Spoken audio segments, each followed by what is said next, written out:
أعوذ بالله من الشيطان الرجيم.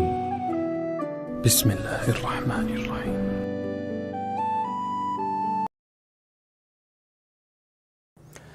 بسم اللہ الرحمن الرحیم. 26 دسمبر 2019. آپ حضرات کو معلوم ہے کہ کل سورج گرہن ہے اور خبریں یہ آ رہی ہیں کہ 80% سورج کل گرہن ہوگا. اس بارے میں اسلامی حکام کیا ہیں، شریعت کیا کہتی ہے، اس کے لیے علماء نے سوچا ہے کہ کچھ باتیں عوام تک پہنچائی جائیں، تو اس لیے میں نے بھی ارادہ کیا کہ شرعی حکام اس بارے میں بتائے جائیں، اس میں حکمتیں کیا ہیں. رسول اللہ صلی اللہ علیہ وسلم کے دور میں سورج گرہن ہوا ہے. آپ صلی اللہ علیہ وسلم کے نرینہ اولاد نہیں تھی، آپ کو اللہ نے اولاد دی اور آپ کے بیٹے کی موت واقع ہوئی. یہ ایک بہت بڑا حادثہ تھا اس وقت،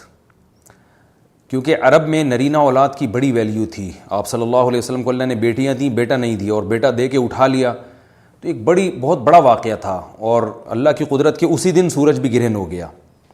تو عرب یہ کہا کرتے تھے، زمانہ جاہلیت میں یہ بات مشہور تھی کہ کوئی بہت بڑا دنیا میں واقعہ ہوتا ہے تو سورج یا چاند گرہن ہو جاتے ہیں. اسی دن سورج بھی گرہن ہوا تو یہ بات پھیل گئی کہ محمد صلی اللہ علیہ وسلم سید الانبیاء رسول اللہ صلی اللہ علیہ وسلم کہ بیٹے کی چونکہ موت واقع ہوئی ہے اس لیے سورج گرہن ہوا ہے. آپ صلی اللہ علیہ وسلم نے اس بات کی تردید فرمائی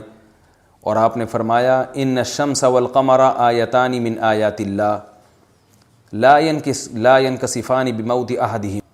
کہ سورج اور چاند اللہ کی نشانیوں میں سے ایک نشانی ہے. لا ينکسفان بموت احدہم حیاتہ، نہ تو یہ کسی کی موت کی وجہ سے گرہن ہوتے ہیں نہ کسی کی زندگی کی وجہ سے. بل یخوف اللہ بہما عبادہ، اللہ ان کے ذریعے اپنے بندوں کو ڈراتے ہیں. یہ بخاری مسلم کی حدیث ہے، اپنے بندوں کو خوف زدہ کرتے ہیں. تو یہ اللہ کی نشانیاں ہیں اور آپ صلی اللہ علیہ وسلم نے اس موقع پر نماز کا حکم دیا، اللہ کے سامنے عاجزی اور انکساری کا حکم دیا. دیکھیے یہاں ایک بہت اہم پوائنٹ کی بات ہے ان لوگوں کے لیے جو اسلام کے خلاف ہیں، جو محمد صلی اللہ علیہ وسلم سرور دو عالم سید الانبیاء صلی اللہ علیہ وسلم کو سچا نبی نہیں مانتے. ان کے لیے اس حدیث میں آپ صلی اللہ علیہ وسلم کی نبوت کی ایک بہت زبردست دلیل موجود ہے. ایک واقعہ ہوا ہے آپ صلی اللہ علیہ وسلم کے بیٹے کی موت کا، اور عرب یہ ویسے ہی کہا کرتے تھے کوئی بہت بڑا دن ہوگا تو سورج گرہن ہوگا. تو کوئی بھی شخص جو جھوٹا نبی ہو، آپ خود بتائیے کہ کیا وہ ایسے موقع پہ اس واقعے کو اپنے حق میں کیش نہیں کرائے گا، اور وہ یہ کہے گا نہیں کہ میں تو پہلے ہی کہتا تھا میں بہت بڑی شخصیت ہوں اور میرے بیٹے کی موت ہونا، ایک پیغمبر کے بیٹے کی موت ہونا ہے تو یقیناً یہ اس اللہ کی طرف سے ایک نشانیاں ہے، یہ نشانی ہے سورج کا گرہن ہونا، یہ بتانے کے لیے ہے کہ واقعی یہ بہت بڑا دن ہے اور میں یہ بہت بڑا دن اس اعتبار سے کہ ایک نبی کے بیٹے کی موت واقع ہوئی ہے. لیکن آپ صلی اللہ علیہ وسلم نے یہ سب نہیں کیا اور آپ نے بتایا کہ سورج اور چاند کے گرہن ہونے کا کسی کی موت یا زندگی سے کوئی تعلق نہیں. اور آج سائنس نے بھی ثابت کر دیا ہے کہ یہ ایک سائنٹیفک حقیقت ہے کہ جب زمین اور سورج کے درمیان چاند آ جائے تو سورج گرہن ہو جاتا ہے، اور جب چاند اور سورج کے درمیان زمین آ جائے اور سورج کی روشنی چاند تک نہ پہنچ رہی ہو تو چاند گرہن ہو جاتا ہے. تو یہ ایک اس میں عبرت کی بات بھی ہے ان لوگوں کے لیے جو آپ صلی اللہ علیہ وسلم کی نبوت میں شک کرتے ہیں. البتہ آپ صلی اللہ علیہ وسلم نے اس موقع پر ہمیں حکم دیا کہ اللہ سے تضرع اور عاجزی اور انکساری کی جائے، اپنے گناہوں کی معافی مانگی جائے. اور نماز آپ صلی اللہ علیہ وسلم نے پڑھی. اس پہ بھی بعض لوگ اشکال کرتے ہیں کہ یہ جب ایک نیچرل پروسیس ہے تو اس میں اتنا گھبرانے کی، کیونکہ حدیث میں آتا ہے آپ صلی اللہ علیہ وسلم بہت گھبرائے، تو اس میں گھبرانے کی کیا بات ہے؟ تو یاد رکھیے ہر نیچرل پروسیس جو ایک عام معمول سے ہٹ کر ہو اس میں انسان کے لیے ایک عبرت کی بات ہوتی ہے. ہم دیکھتے ہیں رسول اللہ صلی اللہ علیہ وسلم کے دور میں جب تیز ہوا چلتی تھی اور بارش سے پہلے ہوا چلا کرتی تھی تیز ہوائیں، تو آپ صلی اللہ علیہ وسلم گھبرا کے مسجد کی طرف دوڑتے، عاجزی انکساری کرتے، اللہ تعالیٰ سے یہ کہتے کہ اللہ تو نے تو مجھ سے وعدہ کیا ہے کہ جب تک میں ان کے درمیان موجود ہوں تو ان کو عذاب نہیں دے گا. تو یہ خوف کا غلبہ تھا آپ صلی اللہ علیہ وسلم پر. کیوں؟ وجہ اس کی یہ تھی کہ یہی حالات قوم عاد اور قوم سمود پر بھی آئے ہیں. قرآن میں آتا ہے نا فلما رأوه عارضا مستقبل اودیتهم قالوا هذا عارض ممطرنا بل هو ما استعجلتم به ريح فيها عذاب أليم تدمر كل شيء بأمر ربها فأصبحوا لا يرى إلا مساكنهم. کہ وہ بادلوں کو دیکھ کے کہنے لگے یہ تو ایک معمول کے مطابق بادل ہیں جو برسیں گے اور بارش ہوگی. تو پیغمبر نے کیا کہا کہ یہ بارش نہیں ہے بلکہ یہ وہ عذاب ہے جس کی تم جلدی کیا کرتے تھے، اور اس میں ایک ایسی ہوا ہے جو اللہ کے حکم سے ہر چیز کو ہلاک کر دے گی۔ اور پھر ان پر ایک ہفتہ عذاب آیا، اور قرآن کہتا ہے کہ وہ ایسے پڑھ کے ہلاک ہو گئے کہ فَتَرَى الْقَوْمَ فِيهَا صَرْعَىٰ كَأَنَّهُمْ أَعْجَازُ نَخْلٍ خَاوِيَةٍ۔ اے مخاطب، اگر تو ان کو دیکھتا تو ایسے لگتا کھجور کے تنے ہیں جو اوندھے پڑے ہوئے ہیں، تو ایسے ہوا نے ان کو تہس نہس کر دیا۔ تو یہ عام معمول سے ہٹ کے جب بھی اس کائنات میں کوئی تغیر آتا ہے تو وہ اللہ کی نشانیوں میں سے ایک سائنٹیفک حقیقت بھی ہے، اس کی ایک لاجک بھی ہے، لیکن اس کے ساتھ ساتھ اللہ کی نشانیوں میں سے ایک نشانی بھی ہے، اور ایسی نشانی ہے جس سے ہمیں ڈرنا چاہیے کہ اللہ تعالیٰ کو اختیار ہے، وہ جب چاہے سورج کی روشنی چھین لے، چاہے کسی بھی طرح سے چھینے۔ اور یہ بھی ایک سائنٹیفک حقیقت ہے جو آپ صلی اللہ علیہ وسلم کی نبوت پر جس نے ایک مہر لگا دی ہے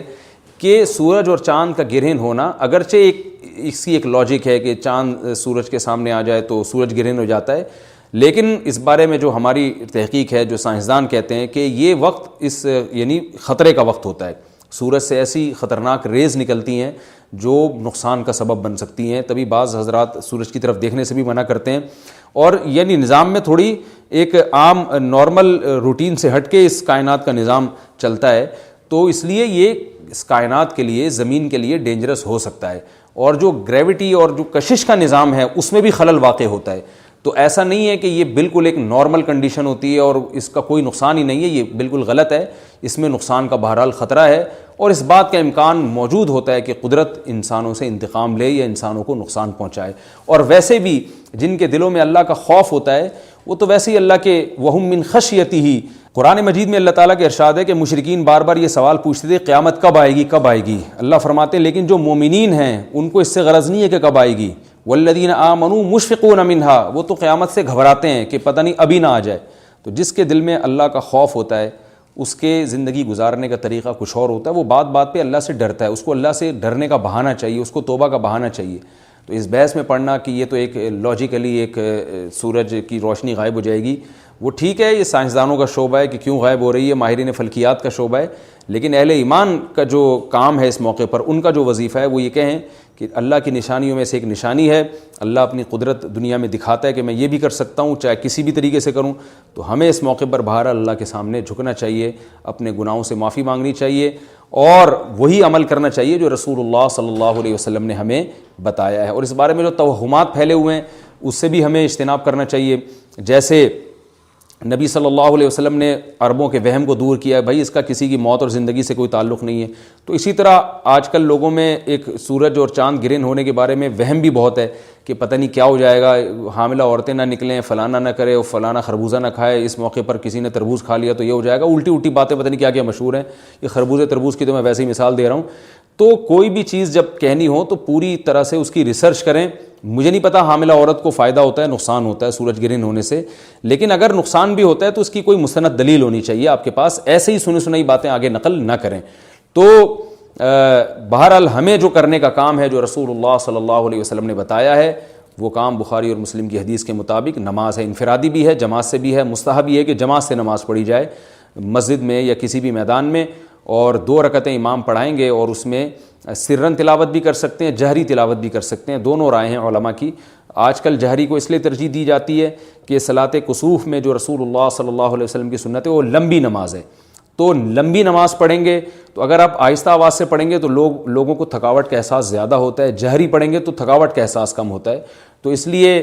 دونوں قولوں پہ فتویٰ دیا جاتا ہے، وہ ایک قول راجح ہے اور ایک میں آسانی ہے، تو آسانی اس قول میں ہے کہ جہری تلاوت کی جائے، اس میں لوگوں کو نماز میں کھڑا رہنا آسان ہوتا ہے، تو لمبی سے لمبی نماز پڑھی جائے، اس میں 2 رکعتیں پڑھی جائیں اور خوب طول دیا جائے اس کو، اور اتنا طول دینا کہ لوگوں کا خطرہ ہو کہ نماز ہی چھوڑ کے بھاگ جائیں گے، یہ بہرحال درست نہیں ہے، کیونکہ آپ صلی اللہ علیہ وسلم نے امام کو مقتدیوں کی رعایت کا حکم دیا ہے۔ اور کوئی جماعت سے نماز میں شریک نہیں ہو سکتا تو گھر میں نماز پڑھیں، انفرادی نماز پڑھیں، نماز نہیں پڑھ سکتے تو توبہ استغفار کریں۔ بہرحال یہ وقت جو ہے توبہ استغفار کا ہے، اپنے گناہوں سے معافی مانگنے کا ہے۔ اللہ تعالی ہم سب کو عمل کی توفیق عطا فرمائے۔ وما علینا الا البلاغ۔